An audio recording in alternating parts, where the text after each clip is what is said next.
Imagine this, a company goes through insolvency, a resolution plan is approved, all dues are paid, new management takes over, everyone believes the chapter is closed, and then suddenly a government authority issues a fresh notice, raises new demands, and claims huge past dues. Hello everyone, welcome back to our channel. Thank you so much for joining me. This presentation is brought to you by Synergy Business Advisory Group, Noida, a multi-disciplinary professional services firm delivering end-to-end advisory solutions. So the simple but powerful question is, after a resolution plan is approved, can old authorities still raise new claims? This was answered by NCLAT in 2026 in consortium led by Sayonara Investcast Private Limited versus Employees Provident Fund Organization.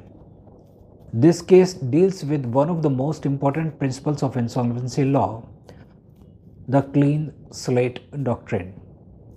It examines whether statutory authorities like EPFO can reopen past liabilities after a resolution plan is approved and fully implemented. Goa Investcast Limited entered CRP in July 2019. During CRP, EPFO filed its claim. After revision, the admitted claim was Rs 63.15 lakhs. This amount was included in the resolution plan. On 9th November 2021, the NCLT approved the plan and successful resolution applicant paid the full EPFO amount. After that stage, the Provident Fund issue appeared to be finally settled. After the plan was approved and payment was completed, EPFO issued fresh notices and summons. It raised new demands of more than 62 lakhs. These demands related to a period before insolvency but were based on proceedings started during the moratorium period. The resolution applicant approached NCLT saying these claims were never filed during CRP. They were not part of approved plan. They were based on proceedings conducted during moratorium and they cannot be enforced now. The NCLT held EPFO Provident Fund dues and interest were already fully paid. EPFO cannot take coercive recovery steps now. Only damages were being pursued for which EPFO could consider waiver. Both sides were dissatisfied, so cross appeals were filed before NCLAT. The NCLAT examined three core questions. Can EPFO continue proceedings during moratorium? Can claims not filed in CRP survive after plan approval? Can new liabilities be imposed on a successful resolution applicant? The tribunal reaffirmed settled law, that is, Section 14 moratorium prohibits proceedings that create or enforce liabilities. All claims must be filed during CRP. Any claim not part of the approved resolution plan stands extinguished. It relied on Supreme Court judgment in Ghanshyam Mishra and Sons.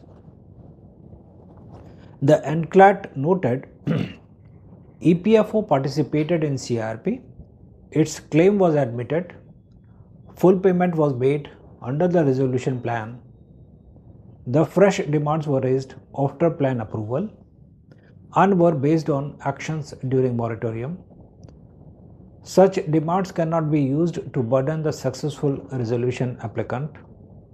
The tribunal held that EPFO cannot reopen past dues or impose fresh liabilities. This judgment reinforces three powerful insolvency principles. Number one, moratorium has real legal force. Authorities cannot conduct proceedings to create liabilities during CRP. All claims must come during CRP. Anything not included in the plan is extinguished. Resolution means certainty. A successful applicant must get a clean slate. Government authorities are also bound by the resolution plan. Once a resolution is complete, past liabilities cannot be reopened. The Insolvency Code is not only about recovery, it is about finality, revival, and certainty. And this case makes one thing clear: after resolution, the past cannot come back to haunt the future. This is CA and Insolvency Professional thanking you for watching. I hope this episode will be helpful for you. Subscribe for more such videos. Thank you.